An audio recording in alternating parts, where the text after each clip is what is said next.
Hi everyone, welcome to the YouTube channel maths by Jitendra Kumar. और यहाँ हम बीएससी फर्स्ट सेमेस्टर के लिए केमिस्ट्री पढ़ रहे हैं, जिसमें आपकी यूनिट नंबर 2 चल रही है, simple bonding theories of molecules. यानी कि मॉलिक्यूल्स को लेकर कुछ सिंपल थ्योरीज हम इस चैप्टर में पढ़ रहे हैं, ठीक है।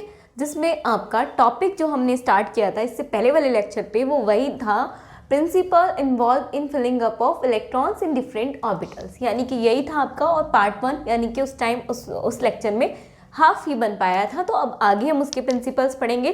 तो हमने इससे पहले वाले लेक्चर में जो देखा था प्रिंसिपल्स, हम क्या पढ़ रहे हैं, हम पढ़ रहे हैं कि डिफरेंट ऑर्बिटल्स में इलेक्ट्रॉन की फीलिंग्स कौन से प्रिंसिपल के थ्रू हम करते हैं, ठीक है। इसमें हम डिफरेंट प्रिंसिपल्स पढ़ने वाले, अलग अलग प्रिंसिपल्स पढ़ेंगे, जिसमें हमने नंबर 1 आउफ बाय प्रिंसिपल पढ़ लिया था। स्टार्ट हो गया था आपका आउफ बाय प्रिंसिपल, ठीक है। हमने और भी कुछ बेसिक चीज़ें देखी थी, उसके बाद हमने आउफ बाय प्रिंसिपल स्टार्ट किया था। आउफ बाय प्रिंसिपल क्या कहता है? ये कहता है कि किसी भी शेल या सब शेल में जो इलेक्ट्रॉन्स की फिलिंग होगी वो किस बेस पर होगी? वो एनर्जी के बढ़ते हुए क्रम में, यानी कि इंक्रीजिंग ऑर्डर ऑफ एनर्जी में होगा, ठीक है। इसका मतलब क्या होगा? अब हमें कैसे पता चलेगा कि किस सब शेल या शेल की जो आपकी एनर्जी है वो ज़्यादा है? तो वो पता चलता है N+L रूल से। हमने ये भी देखा था, ठीक है।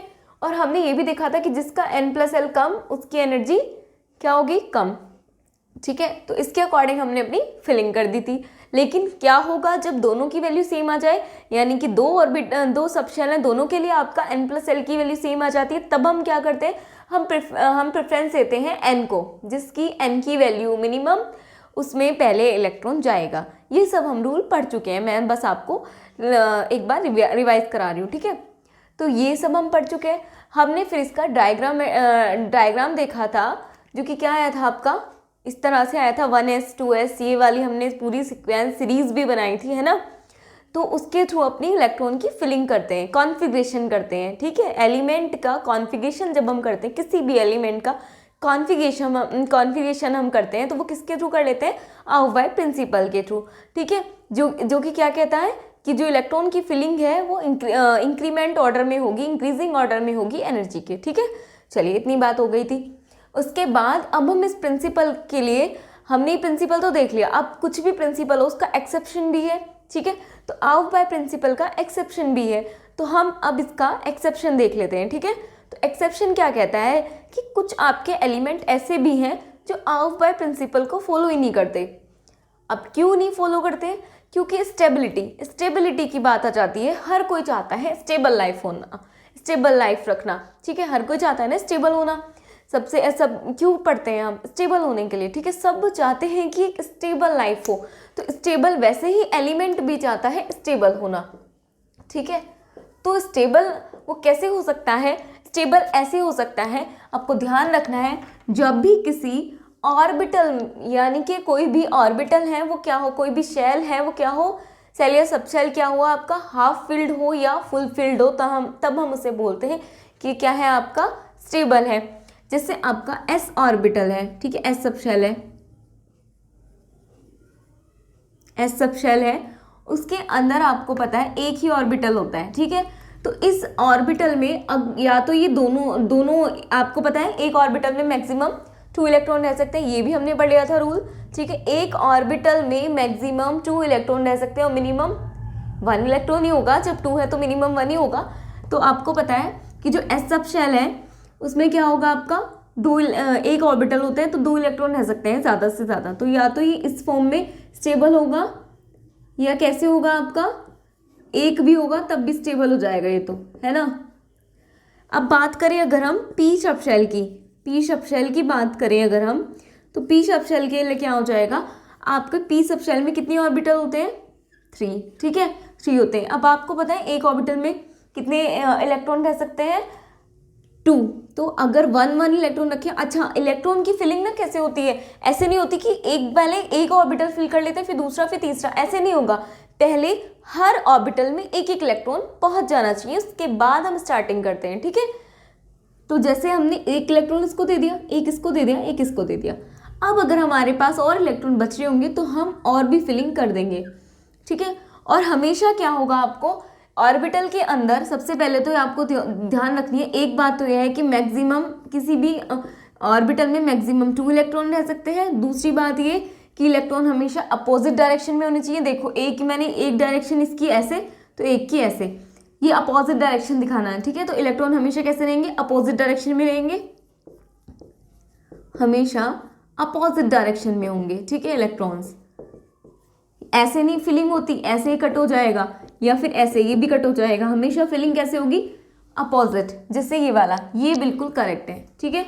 इसके लिए आपको ये ध्यान भी रख सकते हो। चलिए, तो सबसे पहले ये बात होगी। अब अगर स्टेबिलिटी की बात करेंगे तो जो भी आपका ऑर्बिट सेल है, सब सेल है, वो या तो हाफ फिल्ड होना चाहिए या फुल फिल्ड। क्या होना चाहिए, हाफ फिल्ड या फुल फिल्ड होना चाहिए, हाफ फिल्ड या फुल फिल्ड होना चाहिए। देन वो क्या होगा आपका, देन स्टेबल होगा। क्या होगा आपका, स्टेबल होगा। जैसे आपका ये क्या है, इस फॉर्म में भी स्टेबल होगा, इसमें भी, क्योंकि इसमें तो 2 ही है, ठीक है। लेकिन पी सब शेल के लिए अगर हम बात करें तो ये तो या तो ये इस फॉर्म में स्टेबल होगा, ठीक है, या फिर आपका इस फॉर्म में स्टेबल होगा। बट अगर मैंने बोला क्या अब ये स्टेबल है, तो ये बिल्कुल भी स्टेबल नहीं है। हाफ फील्ड या फुल फील्ड पे ही हम स्टेबल बोलते हैं, ठीक है। तो अब क्या करें, कोई अब जो एलिमेंट है ना वो सारे आउटबाय प्रिंसिपल को फॉलो करेंगे ऐसा ज़रूरी नहीं है, क्योंकि कुछ क्या होंगे स्टेबिलिटी के स्टेबल होना चाहेंगे, तो स्टेबिलिटी के अकॉर्डिंग क्या करेंगे, अपना कॉन्फ़िगरेशन चेंज कर लेते हैं। तो वहीं इसका एक्सेप्शन आ जाता है कि उन वाले एलिमेंट में ये आउटबाय प्रिंसिपल फेल हो जाता है, क्योंकि स्टेबिलिटी को बताता ही नहीं है, ठीक है। तो चलिए इसका एक्सेप्शन लिख लेते हैं, ठीक है। इसको नोट डाउन करना है तो कर लीजिए। चलिए देखिए, स्टार्ट करते हैं। अपना जो एक्सेप्शन था वो क्या है आपका, 24 Cr, ठीक, 24 Cr chromium, 29 Cu copper, 42 MO, 47 Ag don't follow out by principle because the electronic configuration is unstable in natural state, but their d subshell will accept one electron from nearby subshell to form symmetrical arrangement which stabilize their configuration. वो बोल रहे हैं कि जो ये वाले कुछ आपके एलिमेंट हैं ये आउटबाय प्रिंसिपल को फॉलो नहीं करते हैं। क्यों नहीं करते हैं, क्योंकि इनका जो इलेक्ट्रॉनिक कॉन्फ़िगरेशन है वो अनस्टेबल है, ठीक है। आउटबाय के अकॉर्डिंग अगर हम करके देख लेते हैं, चलो पहले, ठीक है। 24 Cr का ही देख लेते हैं पहले। आउटबाय के अकॉर्डिंग देखते हैं, वो बोल रहे हैं कि आउटबाय के अकॉर्डिंग अगर करते हैं तो वो अनस्टेबल आ रहा है in natural state, but their d subshell will accept one electron from nearby subshell। और इसलिए क्या करेगा उनका, क्योंकि वो out by के अकॉर्डिंग अगर हम कर रहे हैं इसका कॉन्फ़िगरेशन तो वो अनस्टेबल है, इसीलिए d सबशेल क्या करेगा, एक इलेक्ट्रॉन क्या करेगा, अपने पास वाले सबशेल से ले लेगा और अपने आप को स्टेबल कर लेगा, ठीक है। कैसे, देखिए एक बार, 24 Cr होगा तो इसका आउट बाय प्रिंसिपल के अकॉर्डिंग हम कॉन्फ़िगरेशन करें तो 1s2 2s2। इसी तरह एनर्जी के इंक्रीमेंट में मैंने आपको बताया भी था वो डायग्राम, उसके थ्रू भी देख लीजिए। 1s2 2s2, इसके बाद क्या आएगा 2p6, then 3s2, then 3p6, then 4s2 और देन 3d। एक बार देख लेते हैं कितने हो गए हैं, 24 इलेक्ट्रॉन होने चाहिए, 2 2 4 हो गए। ऐसे में तो दो ही होते हैं ना ज़्यादा से ज़्यादा, 2 और 2 4, 4 और 6 10, 10 और 2 12, 12 और 6 18, ठीक है, 18 19 और 20, ये हो गए आपके 20। तो अब बच रहे कितने, 24 है तो 4 बच रहे हैं, तो 4d 4 होना चाहिए, ठीक है, 4d 4 होना चाहिए। ये किसके अकॉर्डिंग है, आउट बाय के अकॉर्डिंग, ठीक है, आउट बाय प्रिंसिपल के अकॉर्डिंग ये, ठीक है। लेकिन ये बोल रहे हैं कि अगर आउट बाय प्रिंसिपल के अकॉर्डिंग हम इसका इलेक्ट्रॉनिक कॉन्फ़िगरेशन करते हैं तो ये स्टेबल नहीं है, अनस्टेबल है। तो आप खुद भी देख सकते हो, लास्ट वाली जो आपकी सबशेल है ये है, देखो क्या d स्टेबल है, d में देखो आप कितने होते हैं आपके ऑर्बिटल, 5 होते हैं, ठीक है, 1 2 3 4 5, 1 2 3 4 5 हो गए, ठीक है। अब इसकी फिलिंग जब हम करेंगे तो देखो कितने इलेक्ट्रॉन है, d में 4 दिखा रहा है, 1 2 3 4। क्या ये स्टेबल है, अभी मैंने बताया कि या तो हाफ फिल्ड होना चाहिए या फुल फिल्ड, तभी हम स्टेबल बोलते हैं। क्या ये स्टेबल है, नहीं, ये तो अनस्टेबल हो गया है ना, ये क्या हो गया आपका, अनस्टेबल हो गया। क्योंकि अगर एक और होता 5 तो ये हो जाता हाफ फिल्ड।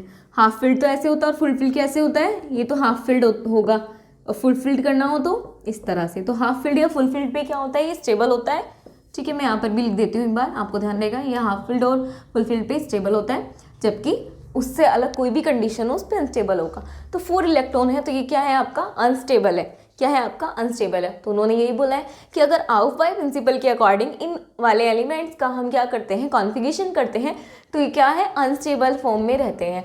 लेकिन क्या होगा, देयर डी सब शेल क्या करेगा, अब इनका डी सब शेल क्या करेगा, खुद को स्टेबल बनाना चाहेगा। हर कोई एक स्टेबल लाइफ चाहता है, तो एलिमेंट्स भी क्या करेंगे, अपने आप को स्टेबल बनाना चाहेंगे। इसके लिए क्या होगा, जो डी सब शेल है ना, वो क्या करेगा, एक इलेक्ट्रॉन को एक्सेप्ट कर लेगा अपने पास वाले नियर बाई सब शेल से। नियर बाई सब शेल से एक इलेक्ट्रॉन क्या करेगा, एक्सेप्ट कर लेगा टू फॉर्म सिमेट्रिकल अरेंजमेंट, और अपना क्या बना लेगा, सिमेट्रिकल अरेंजमेंट कह लो या स्टेबल कॉन्फ़िगरेशन कह लो, ठीक है, विच स्टेबलाइजेज देयर कॉन्फ़िगरेशन, एक ही बात है, ठीक है। तो अभी क्या करेगा, इसने क्या किया, चालाकी से अपना जो स्टेबल करने के लिए इस बेचारे से एक इलेक्ट्रॉन ले लिया। और आपको पता है एस के पास तो 1 हो, 1 पे भी स्टेबल है, 2 पे भी, क्योंकि 2 ही रहते हैं मैक्सिमम, ठीक है। तो हाफ फिल्ड है, फुल फिल्ड, ये तो दोनों में स्टेबल रहने वाला है। तो ये क्या करेगा, एक इलेक्ट्रॉन इधर से इधर ले लेगा, और ये क्या कर लेगा, इस पे तो 4s1 हो जाएगा। तो अब इसका कॉन्फ़िगरेशन कैसा हो जाएगा, नाउ आप लिख सकते हो क्या हो जाएगा इसका configuration, 1s2 2s2 2p6 3s2 3p6 4s1, एक तो इसने दे दिया ना, और 3d5। तो अब देखो जरा, अगर अब देखें इसको अब देखो इसके पास 5 आ गए, तो क्या अब ये स्टेबल है, हाँ आप देख सकते हो चेक करके, 1 2 3 5 हो गए, डी के पास कितने हैं, इसके पास 5, 1 2 3 4 5, ठीक है। नाउ इट इज स्टेबल, अब ये स्टेबल है, तो ये क्या है इसका अकॉर्डिंग टू स्टेबिलिटी, ठीक है, स्टेबिलिटी के अकॉर्डिंग कॉन्फ़िगरेशन ये है, और ये वाला ही करेक्ट होता है, ठीक है। स्टेबिलिटी के अकॉर्डिंग ये वाला आपका कॉन्फ़िगरेशन करेक्ट हो जाता है। तो आपको ये ध्यान रखना है कि एक्सेप्शन भी है, अगर आपको ये एलिमेंट कहीं दिख जाए 24Cr 29Cu 42MO 47Ag, तो आपको पता है ये आउफ बाय प्रिंसिपल को फॉलो नहीं करेंगे, ठीक है, आउफ बाय प्रिंसिपल को फॉलो नहीं करेंगे। तो अब इसमें क्या लगाएंगे, हम इसमें स्टेबिलिटी लगाएंगे। आप पहले क्या करोगे, आउफ बाय के अकॉर्डिंग इसका कॉन्फ़िगरेशन कर लेना, उसके बाद अपना स्टेबिलिटी लगा लेना लास्ट से, ठीक है। लास्ट में देखना इसको स्टेबल करने के लिए बराबर वाली सब शेल से एक इलेक्ट्रॉन ले लेना, स्टेबल कर लेना, 1 या 2 जितने की भी जरूरत हो, ठीक है। चलिए अब ये आप एक बार नोट डाउन कर लीजिए, ये था आपका एक्सेप्शन। अब आप 29 42 और 47 का खुद से करके देखिएगा, अगर कोई प्रॉब्लम आती है तो बताइएगा, ठीक है। फिर हम अब नेक्स्ट प्रिंसिपल पे चलेंगे अपने, ठीक है। पहले ये नोट डाउन करिए, आउफ बाय आपका यहीं पे एंड होता है, हमने आउफ बाय प्रिंसिपल भी पढ़ लिया और इसका एक्सेप्शन भी देख लिया। अब नेक्स्ट प्रिंसिपल आपका जो क्या होता है, ऑर्बिटल फिलिंग में इन्वॉल्व होता है, वो देखेंगे। एक बार इसको पहले नोट डाउन कर लीजिए।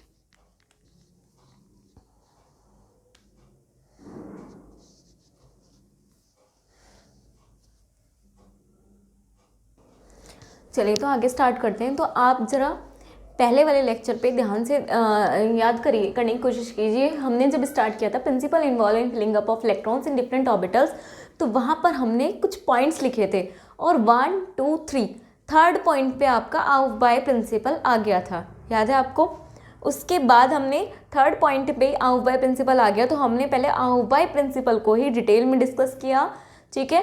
तो अब वहीं से हम कंटिन्यू कर रहे हैं। तो अब हमारा आता है फोर्थ पॉइंट, ठीक है, वहीं से आप जोड़िएगा। अगर आप नोट्स बना रहे हैं तो ये फोर्थ पॉइंट है, उसी पॉइंट्स का ये जो आपकी हम पढ़ रहे हैं प्रिंसिपल, उसी में ही आपने फर्स्ट पॉइंट लिखा, सेकंड लिखा, और थर्ड में आपने आउफ बाय प्रिंसिपल पढ़ा।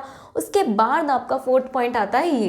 तो पहले फोर्थ पॉइंट डिस्कस करेंगे। There can be one S orbital, यानी कि क्या हो सकता है, एक एस ऑर्बिटल। ये तो आपको पता भी है कि एस में एक ऑर्बिटल होता है, पी में 3 ऑर्बिटल होते हैं, डी में एस में क्या होता है, एक ऑर्बिटल, पी में 3 ऑर्बिटल, डी में 5 ऑर्बिटल, एफ में 7 ऑर्बिटल होते हैं, ये आपको पता ही है। And each one of these orbital can hold only 2 electrons. आपको पता है कि एक ऑर्बिटल में 2 इलेक्ट्रॉन रह सकते हैं। Each one of these orbital can hold only 2 electrons, दो इलेक्ट्रॉन हो सकते हैं एक ऑर्बिटल में, ये भी आपको भी बता दिया, विद स्पिन। और स्पिन कैसा होगा उनका, +½ और -½ आपको पता है एक ऑर्बिटल होता है ये, ठीक है, इसमें 2 इलेक्ट्रॉन रह सकते हैं मैक्सिमम। तो एक ऐसे होगा, एक ऐसे होगा, आपको पता है अपोजिट डायरेक्शन में रहता है हमेशा। अभी हम हुन्स रूल में भी देखने वाले हैं, ठीक है। तो इस वाले के लिए तो बोलते हैं हम +½ और इस वाले के लिए बोलते हैं हम -½ ठीक है। स्पिन क्वांटम नंबर में भी हमने पढ़ा था, आप चाहे तो क्वांटम नंबर का लेक्चर भी एक बार रिवाइज कर सकते हैं, वहाँ पे हमने स्पिन भी देखा था कि स्पिन क्वांटम नंबर सिर्फ 2 ही होती है, उसकी पॉसिबल वैल्यूज 2 ही होती है, एक +½ और एक -½ तो आपका जो क्लॉकवाइज, इसको बोलते हैं हम क्लॉकवाइज, क्लॉकवाइज होता है ये, क्लॉकवाइज जो आपका होता है, ये तो क्लॉकवाइज चल रहा है ना, तो क्लॉकवाइज के लिए आपका होता है +½ एंटी क्लॉकवाइज के लिए होगा आपका -½ ठीक है। ये आपको 2 वैल्यूज याद होनी चाहिए, ठीक है। चलिए अब हम आगे चलते हैं।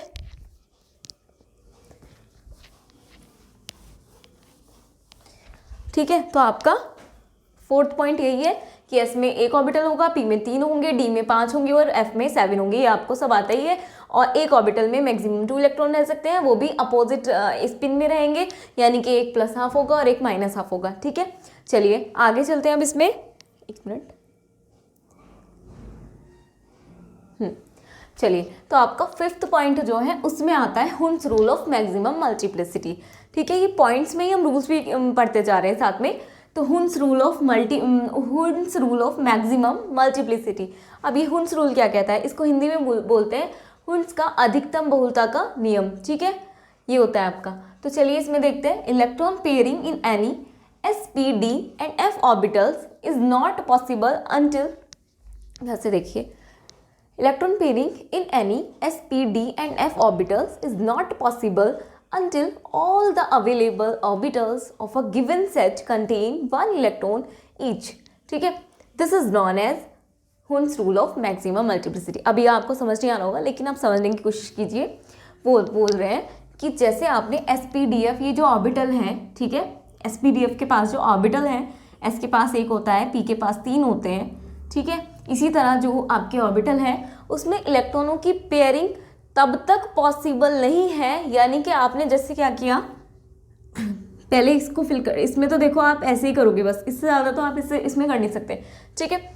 इसमें आप क्या करोगे, आपने क्या किया, एक इलेक्ट्रॉन साथ में पहले 2 और 2 कर दिए, ठीक है, इस तरह से फिलिंग कर दी, तो ये गलत हो जाता है। वो यही बोल रहे हैं कि इलेक्ट्रॉनों की जो पेयरिंग है ना, वो तब तक पॉसिबल नहीं है। इलेक्ट्रॉन मतलब एक बार में एक ही जाएगा एक ऑर्बिटल में, पेयरिंग तब तक पॉसिबल नहीं है तब तक कि सभी ऑर्बिटल में एक एक इलेक्ट्रॉन ना आ जाए, ठीक है। यही ये लो बोल रहा है कि आपकी जो सबशेल है उनके पास जो ऑर्बिटल है, उनके पास जितने भी ऑर्बिटल हैं सबके पास पहले एटलीस्ट एक एक इलेक्ट्रॉन चला जाना चाहिए, उसके बाद पेयरिंग होनी चाहिए। ऐसा ना हो कि एक वाले ऑर्बिटल में तो आपने 2 इलेक्ट्रॉन रख दिए और एक बिल्कुल ही खाली पड़ा है, ऐसा नहीं होना चाहिए, ठीक है। पहले आप पेयरिंग क्या करेंगे, पहले पेयरिंग नहीं करेंगे, पहले सबको डिस्ट्रीब्यूट करेंगे इलेक्ट्रॉन इवनली, सबको इक्वली क्या करेंगे, आप इक्वली डिस्ट्रीब्यूट करेंगे इलेक्ट्रॉन सभी ऑर्बिटल्स में। उसके बाद जब सभी ऑर्बिटल्स के पास इलेक्ट्रॉन पहुंच जाएंगे, एक एक तो एटलीस्ट पहुंच जाए, उसके बाद आप पेयरिंग, जब एटलीस्ट एक एक पहुंच जाएगा तब उसके पास बाद आप उसकी पेयरिंग स्टार्ट करेंगे, ठीक है। मैं भी आपको एग्जाम्पल के थ्रू भी समझाऊंगी, टेंशन मत लीजिए, आप इसको समझने की कोशिश कीजिए। आउट बाय प्रिंसिपल क्या था आपको, वो तो कॉन्फ़िगरेशन को लेके दिया गया था, ठीक है, यानी कि इलेक्ट्रॉन की फिलिंग तो उसमें भी थी कॉन्फ़िगरेशन के लिए, ठीक है। कॉन्फ़िगरेशन कैसे करते हैं ये आपका दिया गया है कि ऑर्बिटल में इलेक्ट्रॉन की फिलिंग कैसे होती है, यही तो सब चल रहा है ना, ठीक है। तो आउट बाय तो कहता है कि ऑर्बिटल में इलेक्ट्रॉन की फिलिंग एनर्जी के ऑर्डर में होती है, इंक्रीजिंग एनर्जी ऑर्डर में होती है। और ये क्या बोल रहे हैं, ये ऑर्बिटल में इलेक्ट्रॉन की फिलिंग कैसे होगी, तब तक जब तक कि सभी ऑर्बिटल के पास एक एक इलेक्ट्रॉन ना पहुंच जाए तब तक उसमें पेयरिंग नहीं हो सकती। यही बोल रहा है वो कि electron pairing in sp-d-f orbital is not possible, यानी कि इलेक्ट्रॉनों की जो पेयरिंग है वो तब तक पॉसिबल नहीं है until all the available orbitals of a given set, जब तक कि जितने भी आपके पास ऑर्बिटल हैं किसी भी एलिमेंट के, वो एक एक इलेक्ट्रॉन 1 इलेक्ट्रॉन ईच कंटेन ना कर लें, एक एक इलेक्ट्रॉन। इसी को बोलते हैं Hund's rule of maximum multiplicity. और इसमें क्या होगा, जब आप इलेक्ट्रॉनों की पेयरिंग कर रहे होंगे तो हमेशा ध्यान रखना है, अगर किसी ऑर्बिटल में आपने इलेक्ट्रॉन पहले ऐसे फिलिंग किया है, तो अब जो इलेक्ट्रॉन होगा वो कैसे फिलिंग होगा, इस तरह से, ठीक है। तो direction of pairing electron is always opposite to each other, ये तो आपको पता ही होना चाहिए। मैंने पहले भी बताया था कि ऑर्बिटल में हमेशा अगर आपके एक ऑर्बिटल में 2 इलेक्ट्रॉन रहते हैं, दोनों की जो स्पिन होगी वो डिफरेंट होगी, एक की प्लस हाफ होती है, एक की माइनस हाफ, यानी कि एक क्लॉकवाइज होगा, एक एंटी क्लॉकवाइज। तो आपको इस तरह से दिखाना होता है, अपोजिट होंगे एक दूसरे के, ठीक है। तो चलिए, ये था हुंस रूल ऑफ मैक्सिमम मल्टीप्लिसिटी। एक एग्जाम्पल के थ्रू इसको भी समझ लेते हैं। आप पहले 8O का कर लीजिए, ठीक है, 8O का कर लेते हैं, ठीक है। चलिए, तो एग्जाम्पल देखते हैं 8O का। तो इसका अगर कॉन्फ़िगरेशन करेंगे तो क्या हो जाएगा, 1s2 2s2 एंड 2p, कितने इलेक्ट्रॉन इसके पास, 8, 2 यहाँ हो गए, 2 यहाँ हो गए, यानी कि 4 हो गए, 2 + 2 = 4। एंड अब क्या बच रहे हैं, 8 में से 4 गया, 4 बच रहे हैं, तो 2p के पास कितने हो जाएंगे, 4। क्योंकि आपको पता है s के पास 2 इलेक्ट्रॉन रह सकते हैं, s में क्योंकि एक ऑर्बिटल है, s के पास एक ऑर्बिटल है, तो मैक्सिमम 2 इलेक्ट्रॉन नहीं रह सकते हैं s के पास। ये मैं आपको पहले भी पढ़ा चुकी हूँ। p के बाद 3 ऑर्बिटल होते हैं, तो 3 में 1 में 2 रहते हैं, तो इसके पास ज़्यादा 6, तो हमें इसको 6 तक फिल करना है, इसमें तो 2 2 फिल हो गए। इस तरह कॉन्फ़िगरेशन करते हैं। चलिए, तो आपको समझ आ गया होगा। अब क्या करेंगे, इसमें हुंस रूल का लगाते हैं, ये वाला। देखो क्या कहता है हुंस रूल, कि जो आपका, अच्छा ये एनर्जी ऑर्डर तो आपको पता है ना कैसे बनाना है, ये इंक्रीमेंट में, ठीक है, इस तरह से। एक मिनट, थोड़ा नीचे बनाना पड़ेगा।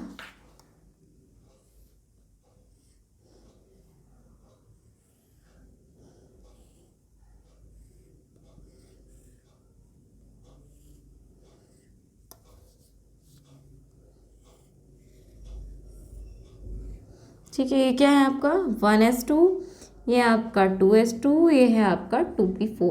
अच्छा, ये मैंने ऐसे क्यों बनाया है, क्योंकि मैं यहाँ पे आउट बाय रूल को भी अप्लाई करके दिखा रही हूँ कि देखो जो आपका एनर्जी है, एनर्जी वाला ये आपको दिख रहा है, हाँ दिख रहा होगा, ठीक है। एनर्जी भी कैसी हो रही है आपकी, बढ़ते हुए क्रम में जा रही है। 1s की एनर्जी कम, फिर 2s की, फिर 2p की, इसी तरह फिलिंग हो रही है। ये आपको एक्चुअल में दिखाया गया है, ठीक है। तो आपका 1s में आप फिलिंग करिए, s के पास कितने इलेक्ट्रॉन है, 2, तो पहले एक इलेक्ट्रॉन ऐसे जाएगा, फिर ऐसे। 2s में कितने हैं, 2 ही हैं, तो एक ऐसे और एक ऐसे, ठीक है। इसके पास 3 ऑर्बिटल होते हैं, तो पहले 3 ऑर्बिटल तो बना लीजिए, हाँ अब बन गए 3 ऑर्बिटल। तो p में कितने इलेक्ट्रॉन है, 4, तो फिलिंग कैसे करेंगे, वही वो बता रहा है कि पहले सारे ऑर्बिटल में ऐसे मत कर देना, कुछ बच्चे क्या करेंगे, होगी बस फिलिंग, है ना। यही समझाने के लिए बोला गया है कि हुंस रूल क्या कहता है कि पहले सभी ऑर्बिटल में एक एक इलेक्ट्रॉन चला जाना चाहिए, पेयरिंग तभी होगी।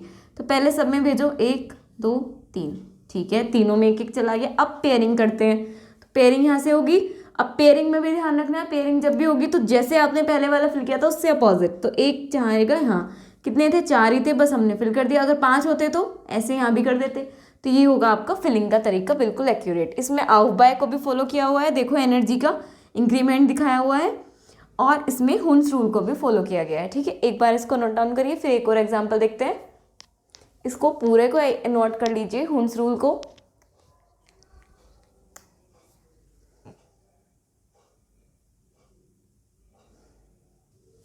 चलिए, अब हुंस रूल ऑफ मैक्सिमम मल्टीप्लिसिटी आपको समझ आ गया है, तो आपके लिए क्वेश्चन है, आप सब कमेंट करके बताएंगे इसका आंसर, ठीक है। तो आपके लिए क्वेश्चन है, which is the correct representation of 2p4 electron. 2p4 electrons का करेक्ट रिप्रेजेंटेशन क्या है, ये हुंस रूल से रिलेटेड क्वेश्चन है। तो बताइए इसका करेक्ट आंसर क्या है, 2p4 का, जो आप क्या कर रहे हो, 2p4 का करेक्ट रिप्रेजेंटेशन, ठीक है। इसका आंसर आप बताइएगा। चलिए, अब स्टार्ट करते हैं हम, क्या, एप्लीकेशन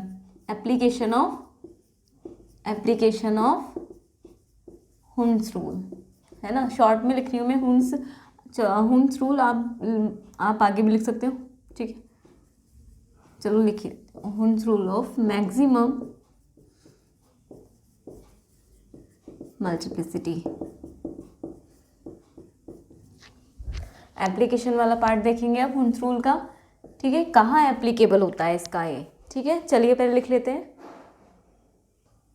चलिए, तो आगे स्टार्ट करते हैं इसमें एप्लीकेशन वाला पार्ट। तो application of हुंस rules of maximum multiplicity start करते हैं। हुंस रूल इज यूज्ड, यानी कि हुंस रूल कहाँ यूज होता है, Hund's rule is used to identify the behaviour of metal और ions in a given magnetic field. Hund's rule का कहाँ यूज हो रहा है, हुंस रूल का यूज होता है Hund's rule is use to identify the behaviour, यानी कि कोई आपको मेटल या आयन दिया है तो उसका बिहेवियर फाइंड करने के लिए कि मैग्नेटिक फील्ड में रखिए अपना मेटल या आयन, और उसका जो बिहेवियर होता है उसे फाइंड करने के लिए हम किसका यूज़ करते हैं, हुन्स रूल का। कैसे, चलिए अभी देख लेते हैं। अगर आपका मैग्नेटिक फील्ड में इफ़ अ मेटल और आयन, यानी कि अब यहाँ से स्टार्ट हो रहा है, इफ़ अ मेटल और आयन, यदि कोई मेटल और ion will attract towards magnetic field, अगर किसी मेटल और आयन को आप मैग्नेटिक फील्ड में रख रहे हो और वो मैग्नेटिक फील्ड में क्या हो रही है, मैग्नेटिक फील्ड की तरफ क्या हो रही है, अट्रैक्ट हो रही है, तो हम क्या कहेंगे, then it is known as paramagnetic substance. तब हम इसे क्या कहेंगे, पैरामैग्नेटिक सब्सटेंस। हिंदी में बोले तो अनुचुंबकीय पदार्थ, यानी कि क्या हो रहे हैं, चुंबक की तरह काम करते हैं, यानी कि जो मैग्नेटिक फील्ड है उसमें क्या हो रहे हैं, अट्रैक्ट हो रहे हैं। तो आपको ध्यान रखना है हुन्स, सबसे पहले तो हम एप्लीकेशन पढ़ रहे हैं हुन्स रूल की, और एप्लीकेशन क्या होगी, एप्लीकेशन का मतलब कि हुन्स रूल का यूज़ कहाँ है। तो हुन्स रूल का हम यूज़ करते हैं किसी भी मेटल या आयन की मैग्नेटिक फील्ड में बिहेवियर देखने के लिए कि वो क्या है, चुंबक की तरफ आकर्षित होगा या प्रतिकर्षित, यानी कि पैरामैग्नेटिक है या डायमैग्नेटिक। मेटल का बिहेवियर होता है, मेटल और आयन का, कि पैरामैग्नेटिक भी हो सकता है, डायमैग्नेटिक भी हो सकता है, ठीक है। एक और होता है पैरामैग्नेटिक, वो अभी मेंशन नहीं है, ठीक है। यहाँ पर अभी आपको दो ही करने हैं, पैरामैग्नेटिक और डायमैग्नेटिक, ठीक है। तो अगर किसी मेटल या आयन को आप मैग्नेटिक फील्ड में रखते हो और वो क्या हो रहा है, मैग्नेटिक फील्ड की तरफ अट्रैक्ट हो रहा है, तो हम क्या कहेंगे, then it is known as, इसको क्या कहेंगे हम, पैरामैग्नेटिक सब्सटेंस। ये तो बात समझ आ गई। पहले आपको यही पता होना चाहिए कि हम कैसे पहचान करेंगे।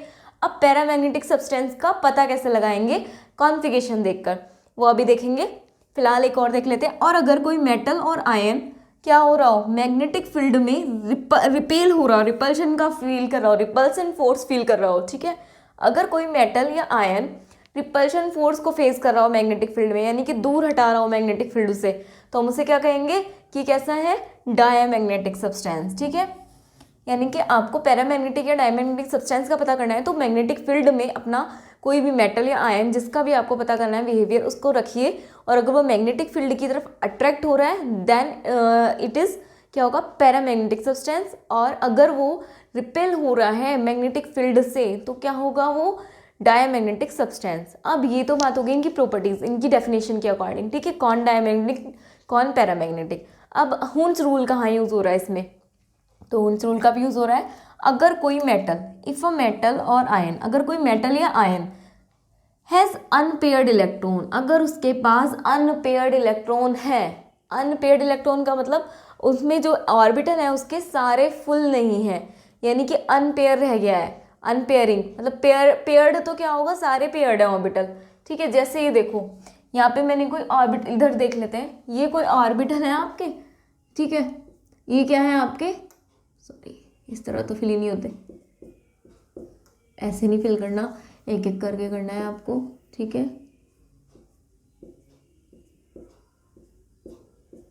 ठीक है। अगर कोई आपका ये ऑर्बिटल है, ये वाले, ये सारे क्या है, पेयर्ड है, कोई भी अनपेयर्ड दिख रहा है नहीं, ये इसमें भी दो हैं, इसमें भी पेयरिंग हो रही है सबकी, यानी कि कोई अनपेयर्ड नहीं है। तो वो बोल रहे हैं कि अगर इफ मेटल और आयन हैज़ अनपेयर्ड इलेक्ट्रॉन, अगर किसी में अनपेयर्ड इलेक्ट्रॉन है, जैसे कि इसमें, ये तो क्या है आपका, पेयर्ड है, सारे पेयर्ड है इसमें, ठीक है। अगर ये जैसे ये रहा, क्या इसमें अनपेयर्ड है, हाँ है, ये वाले और ये वाले तो अनपेयर्ड है ना, तो इसमें क्या है, अनपेयर्ड, ये तो अनपेयर्ड है। तो वही बोल रहे हैं आपको, पेयर्ड और अनपेयर्ड तो समझ आ गया। आप देखते हैं, इफ़ अ मेटल और आयन हैज़ अनपेयर्ड इलेक्ट्रॉन, अगर कोई मेटल और आयन अनपेयर्ड इलेक्ट्रॉन रखता है then it will be paramagnetic. बस आपको इतना काम करना है, ठीक है। अगर किसी भी एलिमेंट का आपको ये बताना है कि ये एलिमेंट पैरामैग्नेटिक है या डायमैग्नेटिक है, तो कैसे पता करोगे, उसका पहले कॉन्फ़िगरेशन कर लो, और जो लास्ट वाला शेल है उसमें क्या करो, उसकी फिलिंग देख लो कैसे हो रही है, ठीक है। अगर उसमें सारे पेयर्ड इलेक्ट्रॉन है, सारे पेयर्ड इलेक्ट्रॉन होंगे तो वो डायमैग्नेटिक की तरह काम करेगा, और अगर एक भी अनपेयर्ड इलेक्ट्रॉन होगा तो वो पैरामैग्नेटिक की तरह काम करेगा। इफ अ मेटल और ion has unpaired electron then it will be paramagnetic, तब क्या होगा, वो पैरामैग्नेटिक होगा। And if it has all the, और जब क्या रखेगा, ये सभी पेयर्ड इलेक्ट्रॉन रखेगा तो क्या होगा, वहाँ पे ये डायमैग्नेटिक होगा। ये आपको ध्यान रखना है, यानी कि कॉन्फ़िगरेशन करिएगा, कॉन्फ़िगरेशन के बाद आप फिलिंग करिएगा ऑर्बिटल्स की। अगर सारे ऑर्बिटल पूरे फिल हो गए, यानी कि कोई भी अनपेयर्ड इलेक्ट्रॉन बच ही नहीं रहा है, तो वो क्या है आपका डायमैग्नेटिक, यानी कि सारे पेयर्ड इलेक्ट्रॉन है, जैसे ये, इसमें कौन सा डायमैग्नेटिक होगा और कौन सा पैरामैग्नेटिक, तो जो सारा पेयर्ड होंगे यानी कि पूरा फिल होगा वो क्या होगा आपका डायमैग्नेटिक। तो ये क्या है, आपके सारे पेयर्ड हैं तो ये कैसा हो गया डायमैग्नेटिक।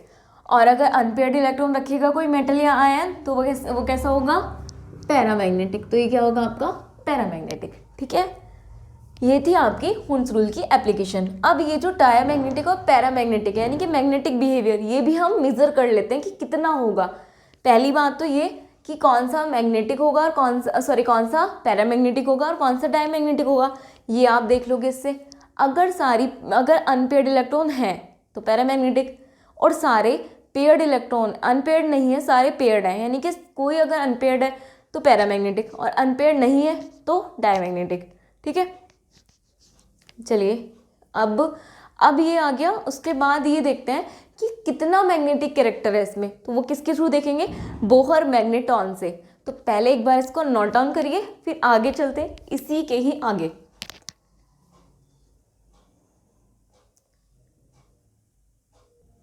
चलिए आगे स्टार्ट करते हैं इसमें। तो आपने अभी तक इसमें क्या हुन्स रूल में ये देखा कि किसी भी ऑर्बिटल में आप फिलिंग जब कर रहे हो इलेक्ट्रॉनों की, तो पहले सारे ऑर्बिटल में एक एक इलेक्ट्रॉन एटलीस्ट पहुंच जाए, तब उसके पास बाद आप उसकी पेयरिंग करोगे।